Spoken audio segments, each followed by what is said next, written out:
The first view you see when you log in Beyond is the dashboard. The dashboard is available in card view and in compact view. You also have a lot of metrics that will allow you to assess the performance of your listings. You can change them at any time by clicking on the custom columns here and choose the one you want to see and ordering them just right here. However, there are some metrics that will be key for you to assess the performance of your listings. One of the main ones will be the health score. The health score is a comparison of the occupancy of your listing with the occupancy of the neighborhood in which your listing is located.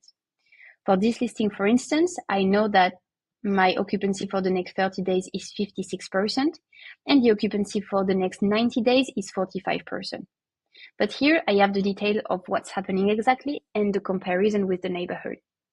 So in this case, for instance, I have the occupancy of my listing for the next 7, 14, 30, 60, and 90 days, and same thing for the neighborhood. On the right, I can see the performance. In this case, for instance, my occupancy is very aligned with the one of the neighborhood. So my performance is considered as just right, and my health score, as a consequence, is really high. If your occupancy is not really aligned with the one of the neighborhood, like for instance in this case, in which the occupancy is way higher than the one of the neighborhood, your performance is considered as too high, and this will impact the final health score that you see here. That would be the same for an occupancy that is lower than the one of the neighborhood. Be careful when you have a look at these metrics, because maybe your strategy will be to have a 100% occupancy for these next days. So probably you will have chances to not be really aligned with the market, which is fine. But it's a good indicator to know if we are pacing faster or slower than the markets, because it lets us know if maybe our prices are too low or too high because we are in delay or because we are pacing ahead. Another metric that is quite interesting is the hitting minimum metrics. So for instance, if I order, I see here that I have some percentages.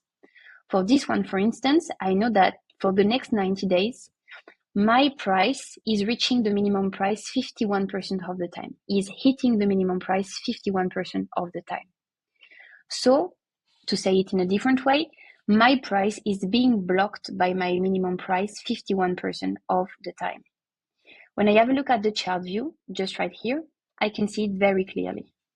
Here, I have my minimum price. I probably have a seasonal here for this period, and I have the predicted price in blue. As you can see here, there is no fluctuation because I'm hitting the minimum. These are the 51% we were seeing before. This is interesting to see.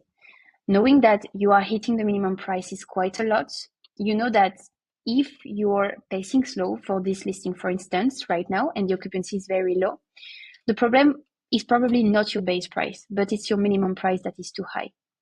So basically, we should try to keep this metric as low as possible to allow the full fluctuation of the prices and to not be blocked by our minimum prices. The other interesting metrics that you will see basically will be the number of bookings in the last 14 days. You also have the possibility to have it for in the past 7 days, for instance, that I can put here, for instance.